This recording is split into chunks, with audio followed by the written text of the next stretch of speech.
मैं बड़े होकर मैम बनना चाहती हूँ, पुलिस मास्टर। मुझे बड़े होकर डॉक्टर आएंगे। मुझे बड़े होकर टीचर। मैं बनूंगा फौजी, दुश्मन को मारने के लिए। ऐसे तो डॉक्टर बनना है। मैं बड़ा होकर पुलिस बनूंगा। मैं बड़े होकर पुलिस में जाने चाहती हूँ, पढ़ाई पूरा कर लूंगी।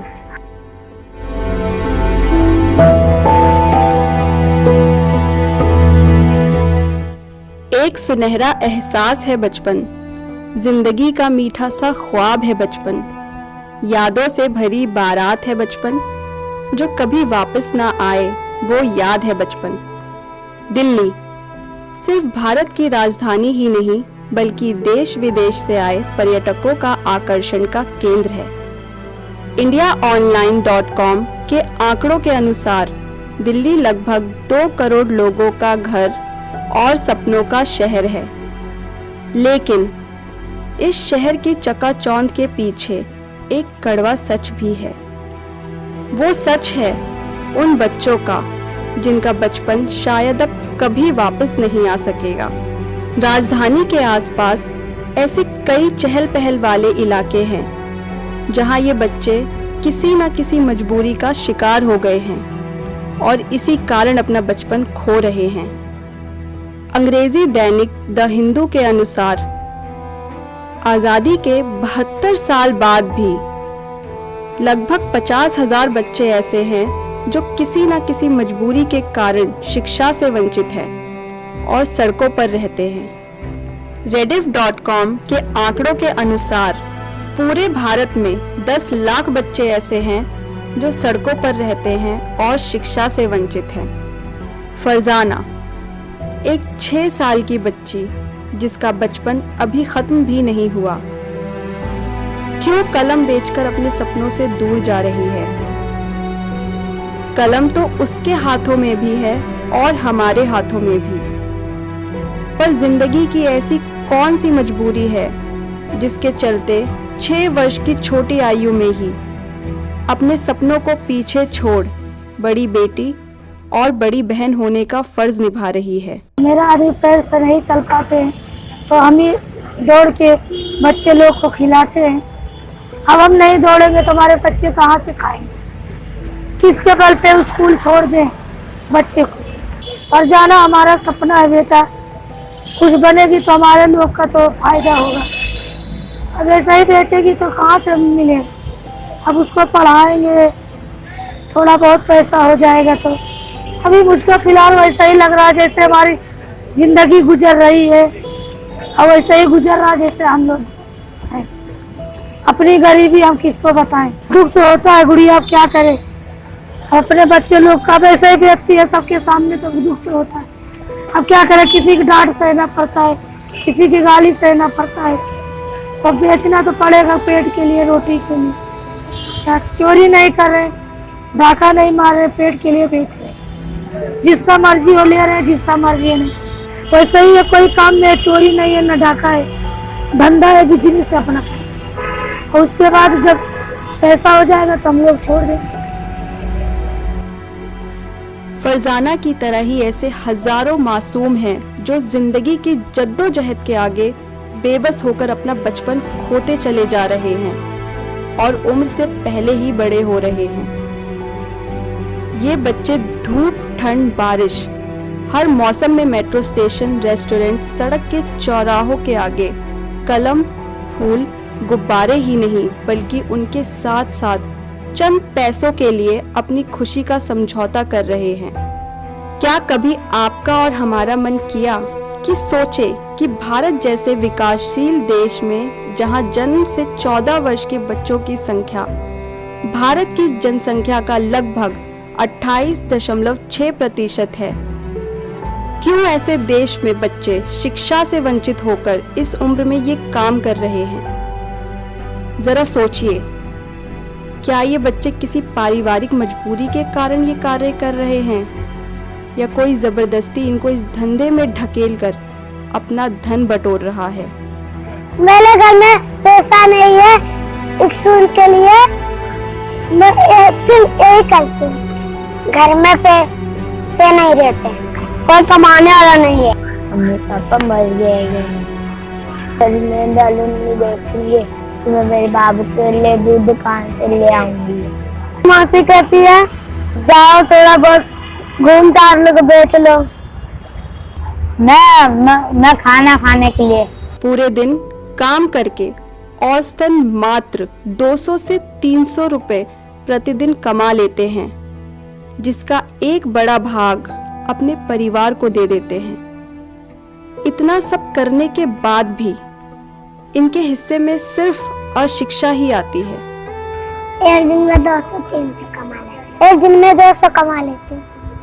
मैं 200, 100, 150 एक दिन में 200 कमा लेती हूँ। 100-200 मैं 50-60 कमा लेता है महीने। एक दिन में 300-400 हो जाता है, 500-600। कहते हैं कि बच्चे भगवान का रूप होते हैं, ना झूठ ना फरेब, सिर्फ मासूमियत की मूरत होते हैं। अपने बच्चों को हर कोई स्नेह करता है, पर इन बच्चों को क्यों धुतकार दिया जाता है? क्या हम सामाजिक रूप से गिर रहे हैं या सहानुभूति भूल रहे हैं? दीदी बड़ी जरा धक्का मार के बाहर भेज देते। झगड़ा कर लेंगे ना मेरी मम्मी, मेरी मौसी, मेरी मम्मी, मेरा पापा कहते हैं तू झगड़ा किया, हम लोग का जिद्दी है, हम लोग से झगड़ा हो गया तो मेरी मम्मी पापा कहाँ जाएंगे हम लोग, तब नहीं बोलते। गुलाब बेचना मुझे अच्छा नहीं लगता। सब डांटते हैं, कहते चला जाना है तो गुलाब तोड़ दूँ, तो मैं घर चला जाता हूँ। वो मारते हैं, डांटते हैं, कहते हैं कल जाओ कल लूंगा तुम। सपना जो बचपन में सबने देखा, फिर क्यों है ये मजबूरी की रेखा? बच्चे तो इस देश की शान है, फिर क्यों शिक्षा से अनजान है? स्कूल में मैं आगे मेरा एडमिशन हुआ था, मैं स्कूल में पढ़ती थी, बच्चे मेरे को बहुत सारे मारते थे, मैम भी बहुत मारती थी। जो मेरे को मारता था उनको नहीं मारती थी, खाली मेरे को मारती थी। इनमें से कुछ बच्चे ऐसे हैं जिन्हें शनिवार और रविवार को पढ़ाने के लिए कुछ लोग आते हैं, लेकिन क्या वो एक स्कूल या एक शिक्षक की जगह ले सकते हैं? स्कूल में बच्चे केवल बुनियादी शिक्षा ही प्राप्त नहीं करते, बल्कि व्यक्तिगत विकास और नैतिक शिक्षा भी प्राप्त करते हैं। मैं नहीं स्कूल जाती, सिर्फ एक दिन दीदी संडे को आती पढ़ाने। दीदी आती है पढ़ाने मुझे शनिवार को, दीदी पढ़ाने आते हैं शाम को शनिवार को। दीदी आती है पढ़ाती है, नहीं जाती यहाँ पे दीदी पढ़ाने आती है। बचपन में सभी को कोई ना कोई शौक होता है, और इन बच्चों का शौक भी हमारे शौक से अलग नहीं है।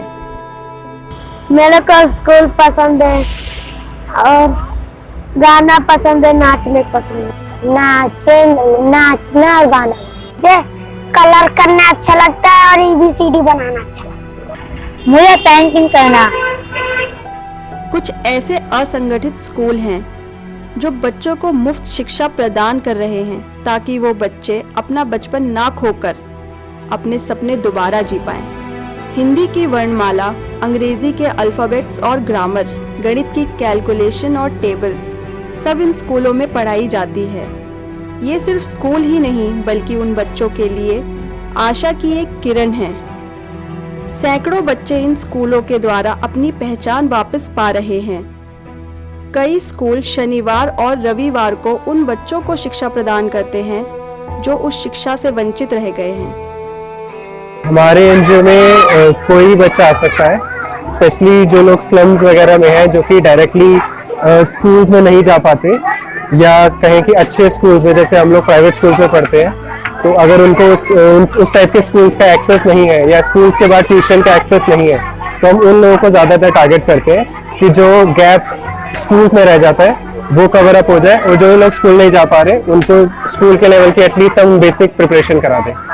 सो हमारे यहाँ कई बच्चे आते हैं जो या मेट्रो स्टेशन के बाहर पानी बेचते हैं, जूस बेचते हैं। तो यूजुअली पहले जब हमने स्टार्ट किया था तो हमें उन्हें बुलाने जाना पड़ता था कि अपना 2 घंटे दुकान बंद करो और पढ़ने आओ।